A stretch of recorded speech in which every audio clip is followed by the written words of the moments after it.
अस्सलाम वालेकुम स्टूडेंट्स, मेरा नाम राशिद इकबाल अवान है और मैं बायोलॉजी टीचर हूँ। आज की इस वीडियो में हम चैप्टर 1 बायोलॉजी का इंट्रोडक्शन सीखेंगे कि बायोलॉजी होती क्या है और साथ में उसकी ब्रांचेस एंड डिवीजन सीखेंगे। तो चलिए शुरू करते हैं। सबसे पहले हम बायोलॉजी के इंट्रोडक्शन से। बायोलॉजी, सबसे पहले मैं वजाहत करता चलूँ कि बायोलॉजी क्या चीज़ है। What is biology? Actually the scientific study of life is called biology.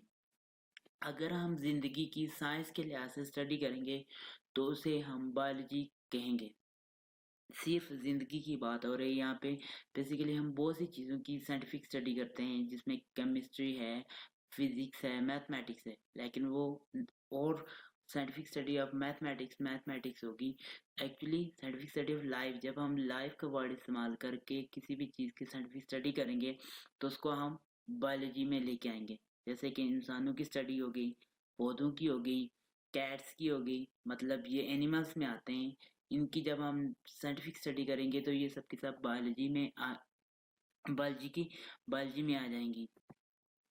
अब देखते हैं कि बायोलॉजी का वर्ड आया कहाँ से है, इसका ओरिजिन क्या है, इसकी बेस क्या है।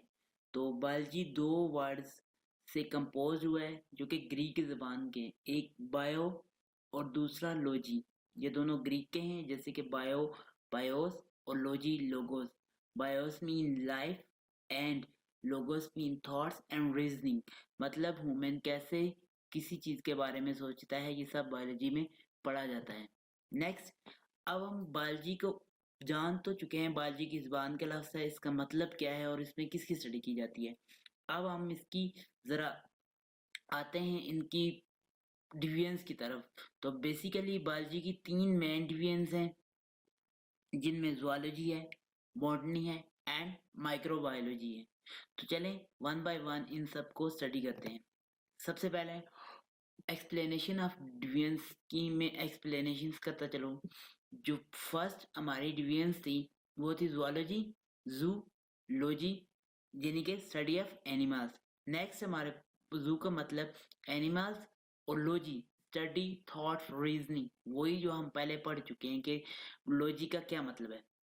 नेक्स्ट हमारे पास बॉटनी है, स्टडी ऑफ प्लांट्स को हम बॉटनी जितने भी प्लांट्स की स्टडी करेंगे, मतलब पौधों की, चाहे वो गुलाब का पौधा हो, सफेदे का पौधा हो, या कोई मटर का पौधा हो, या कोई भी किसी भी तरह का पौधा होगा या प्लांट्स होगा, उसकी स्टडी हम करेंगे तो वो बॉटनी में। मिसाल के तौर पर आप चाहते हैं कि आप एफएससी के बाद पौधों की जितनी भी अक़साम है उसके बारे में पढ़ें, उसके तफसील हासिल करें, उसके ऊपर रिसर्च करें, तो आपको बॉटनी सेलेक्ट करना होगी।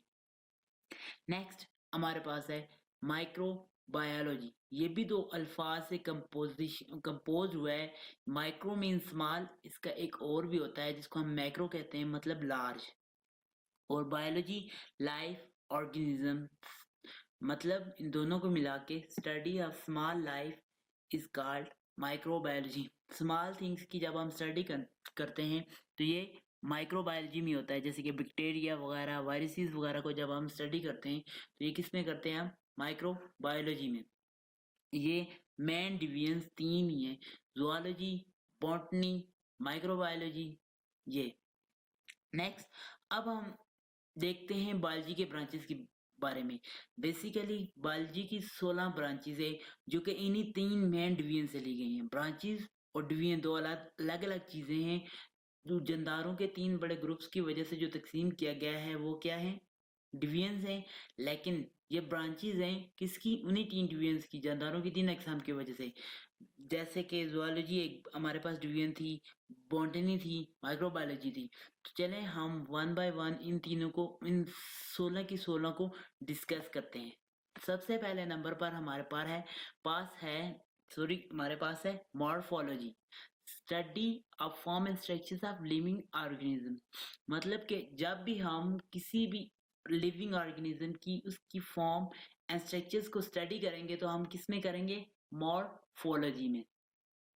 फॉर्म से क्या मुराद है? उसकी कौन सी किस्म है? ह्यूमन बीइंग एक किस्म, मतलब सांप एक अलग किस्म, कैट अलग किस्म, इन सब की किस्म और स्ट्रक्चर्स, इनका ढांचा क्या है। देखिए ह्यूमन बीइंग की 2 टांगे 2 हाथ हैं, इनका स्ट्रक्चर्स हो गया। अदर rather than देखें, अगर हम सांप की बात करें कि उसकी कोई टांगे नहीं है, कैट की बात करें तो 4 टांगे हैं। ये किस में स्टडी होती है? सबके सब मॉर्फोलॉजी में। Next anatomy. बेसिकली एना का मतलब तो होता है कटिंग, एंटोमी का मतलब ऊपर से कट करना, मतलब डाइसेक्ट करने को एनाटॉमी कहते हैं। ये भी ग्रीक ज़बान का लफ्ज़ है। अब हम जब इंटरनल स्ट्रक्चर्स को जांचेंगे, उसके बारे में स्टडी करेंगे, तो वो एनाटॉमी में होगी। कैसे? अगर हम एक चीज लगा के कट लगा के हार्ट की स्टडी करते हैं तो वो एनाटॉमी में आएगा। नेक्स्ट हिस्टोलॉजी है हमारे पास। अब हिस्टोलॉजी है क्या? Microscopic study of tissues. जब हम टिश्यूज की माइक्रोस्कोपिक स्टडी करते हैं तो वो किस में करते हैं? हम हिस्टोलॉजी में करते हैं। वो टिश्यूज आपके दिल के टिश्यूज हो गए, आपके मसल्स टिश्यूज हो गए, और बहुत से ऐसे टिश्यूज हैं, नर्व टिश्यूज हो गए, मतलब नर्वस सिस्टम का जो टिश्यूज होते हैं, और आपके ये कहते हैं ब्लड एक टिश्यू है, ये भी टिश्यू है। नेक्स्ट हमारे पास है सेल बायोलॉजी। सेल से मुराद खुलिया, और बायोलॉजी मतलब स्टडी। बायोलॉजी साथ में इसलिए लगाया गया कि लिविंग थिंग है, सेल एक जिंदा चीज है, तो उसकी स्टडी करेंगे तो सेल बायोलॉजी में आएगी। मतलब study of structures and function of cell and their organelles. Cells और इसके ऑर्गेनेल्स की जब हम स्टडी करेंगे तो वो सेल बायोलॉजी में होगी। ऑर्गेनेल्स से मुराद माइटोकॉन्ड्रिया, गोल्गी ऑपरेटल्स, राइबोसोम्स वगैरह, ये सब इसके ऑर्गेनेल्स हैं। इंशाल्लाह हम सेल्स में इसको मजीद स्टडी करेंगे, इसी में आगे आएगा। हम वन बाय वन सब को डिटेल में स्टडी करेंगे। ब्रांचेस को देख लेते हैं क्योंकि ये बहुत सिंपल सी हैं, जस्ट आपको एक बार इनको रीड आउट करना है और इसके बाद आपके जहन में ये खुद आ जाती हैं। अब physiology, study of the function of different part of living organism. जरा गौर से देखिएगा यहाँ पे कहा क्या जा रहा है, study of the function of different part of living organism. जरा गौर से सुनिएगा कि लिविंग ऑर्गेनिज्म जो है उसके डिफरेंट पार्ट मतलब हाथ, पाँव, और पाँव की उंगलियां, हाथों की उंगलियों का काम करना, ये क्या है? फिजियोलॉजी में आता है। हम इनकी स्टडी किस में करते हैं? फिजियोलॉजी में। नेक्स्ट हमारे पास है genetics, study of genes, their roles in inheritance. Genes की स्टडी करेंगे और इनका रोल क्या है, क्या रोल प्ले करते हैं विरासत में, मतलब खुशियात को एक जगह से दूसरी जगह मुंतकिल करने में हमारे पास जीन क्या रोल अदा करते हैं। जीन क्या है कि आपके एक सेल है, सेल के अंदर न्यूक्लियस है, न्यूक्लियस के अंदर क्रोमोसोम्स हैं, क्रोमोसोम्स के अंदर डीएनए, डीएनए के अंदर मतलब डीएनए, उसके अंदर क्रोमोसोम्स, क्रोमोसोम्स डीएनए से एक्सटेंड होकर बनता है। इनके अंदर जो खास जगह पे एक पार्ट्स पाया जाता है जिसको जीन्स बोलते हैं, जो सिर्फ और सिर्फ क्या करता है, खुशियात को एक जगह से दूसरी जगह लेके जाता है, मतलब आपके पेरेंट्स से आप तक लेके आता है। मिसाल के तौर पर अगर आपकी हाइट वगैरह अपने पापा पे गई है या मम्मा पे गई है, तो ये किसकी वजह से हुआ है? जीन्स की वजह से हुआ है। किसकी वजह से हुआ है? जीन की वजह से। अब नेक्स्ट जो हमारी ब्रांच है वो है embryology, study of development of an embryo to new individual. क्या मतलब हो गया? जब हम स्टडी करते हैं एम्ब्रियो की टू न्यू इंडिविजुअल्स, देखें जब sperm and egg, sperm from male and egg from female जब फ्यूज करते हैं ड्यूरिंग द इंटरकोर्स, तो उसके नतीजे में एक जाइगोट या एम्ब्रियो बनता है, और वो एम्ब्रियो ग्रो करते करते करते एक न्यू बेबी बना देता है। उसकी स्टडी को हम एम्ब्रियोलॉजी में पढ़ते हैं। किसमें? एम्ब्रियोलॉजी में, जो कि ब्रांच ऑफ बायोलॉजी है। नेक्स्ट हमारे पास टेक्सोनॉमी, मतलब जानदारों के नाम रखने, उनको क्लासिफिकेशन करने ग्रुप और सब ग्रुप में। अब मैं बताता हूँ कि टेक्सोनॉमी है क्या। Study of naming and classification of organism into groups and सब ग्रुप, उसको ग्रुप और सब ग्रुप में तकसीम करने को हम क्या कहते हैं? टेक्सोनॉमी। उसके बाद है palaeontology, study of fossils which are the remain of extinct organisms. किसकी स्टडी है? फॉसिल्स की स्टडी। वो क्या होते हैं फॉसिल्स?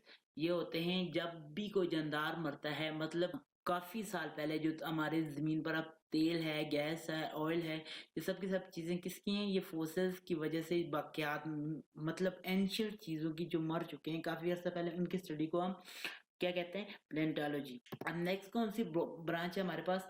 Environmental biology. अब क्या है? इंटरैक्शंस, मतलब between the organism and their environment, environment और ऑर्गेनिज्म के दरमियान में जो इंटरैक्शंस होता है, जो तल्कात होते हैं, उसको हम किस में स्टडी करते हैं? इन्वायरमेंटल बायोलॉजी में। उसका क्या इफेक्ट होता है इंसान के ऊपर इन्वायरमेंट का, ये किस में स्टडी करते हैं? हम इन्वायरमेंटल बायोलॉजी में। नेक्स्ट हमारे पास कौन सा है? Social biology, study of social behaviour of an animal that makes societies, उन एनिमल्स की सोशल बिहेवियर की स्टडी है जो कि सोसाइटीज बनाते हैं। Just like human beings he तो सोसाइटी बनाते हैं। मतलब सोशल बायोलॉजी में आप अपने बारे में पढ़ते हैं। पैरासाइटोलॉजी, स्टडी ऑफ पैरासाइट्स, किसकी स्टडी है? Study of parasites. अब पैरासाइट्स क्या होते हैं? बेसिकली जो पैरासाइट्स होते हैं वो एक ऑर्गेनिज्म होता है, लिविंग ऑर्गेनिज्म होता है जो आपकी बॉडी में रहता है और आपकी बॉडी से वो खुराक हासिल करता है, बदले में आपको नुकसान भी देता है। पैरासाइट म्यूचुअल में इंटरेक्शंस भी होता है और गैर म्यूचुअल्स भी होता है। ये भी आप आगे जाके एफएससी में स्टडी करते हैं, 9th क्लास में इसकी स्टडी नहीं की जाती। बायोटेक्नोलॉजी। अब बायोटेक्नोलॉजी क्या है? बेसिकली जानदारों को इस्तेमाल करके इंसान की फलाह के लिए चीजें बनाना इसमें आता है बायोटेक्नोलॉजी में।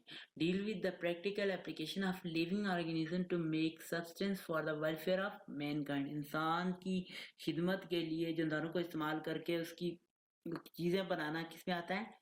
बायोटेक्नोलॉजी में। ये बहुत पॉपुलर फील्ड भी है। इम्यूनोलॉजी, इम्यूनोलॉजी से क्या मुराद? इम्यून सिस्टम, आपका एक डिफेंस सिस्टम होता है जिसको हम इम्यूनोलॉजी कहते हैं। अब इसको पढ़ के देखते हैं। Study of immune system of animals which defends the body against microbes। Microbes क्या होते हैं? छोटे छोटे ऑर्गेनिजम्स होते हैं, just like bacteria. Corona virus आजकल तो बहुत फेमस हो चुका है कोरोना वायरस, ये भी एक माइक्रोब्स में आता है।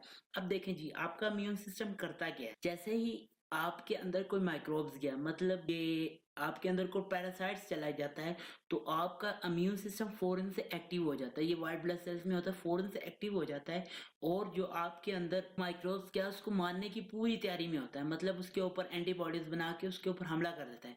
जस्ट लाइक अगर हमारे मुल्क क्या बाहर का कोई दुश्मन हमारे मुल्क पे हमला करता है तो हम पूरे डिफेंस करते हैं, पूरा डिफेंस करते हैं उसके खिलाफ। मतलब उसके ऊपर फायरिंग करते हैं, बम बरसाते हैं, ये सब कुछ करते हैं। यही सिस्टम हमारा इम्यून सिस्टम भी करता है। वो भी माइक्रोब्स के खिलाफ ऐसी ऐसी एंटीबॉडीज बनाता है कि वो वहीं पे वो खत्म हो जाए। अगर वो खत्म नहीं हो पाता तो फिर हमें बाई चांस हमें क्या लेनी पड़ती है? टैबलेट्स, ताकि हम उसे फिर से खत्म कर सकें। नेक्स्ट हमारी है एंटोमोनोलॉजी, स्टडी ऑफ इंसेक्ट। छोटे छोटे कीड़ों की जो स्टडी होती है वो एंटोमोनोलॉजी में होती है। जैसे कि आप टिड्डियां आई थी अभी पंजाब में, ये बहुत ही फेमस मिसाल दे रहा हूँ मैं कि टिड्डियां भी इंसेक्ट्स में आती हैं। अब नेक्स्ट जो हमारी लास्ट हमारी है जो ब्रांच है बायोलॉजी की, वो है फार्माकोलॉजी, स्टडी ऑफ ड्रग्स की study and there effects on system of human being, और इनके असरात इंसानी सिस्टम पर क्या होते हैं, इंसानी निजाम पर। अब ड्रग्स से मुराद यहाँ पे पैरासीटामोल, डिस्प्रिन, एस्प्रिन और पायोडीन, ये सब के सब ड्रग्स में आती हैं और इंसानी जिस्म पर इसके क्या असरात होते हैं, इसकी स्टडी किसमें की जाती है? फार्माकोलॉजी। ये सब की सब ब्रांचेज हैं, इनमें आप बहुत बड़े फील्ड्स होते हैं। इंशाल्लाह हम अपनी नेक्स्ट वीडियो में पढ़ेंगे relations of biology to other science. क्या पढ़ेंगे हम अपनी नेक्स्ट वीडियो में? Relationship of biology to other sciences. तब तक के लिए मुझे दीजिए इजाजत। अल्लाह हाफिज।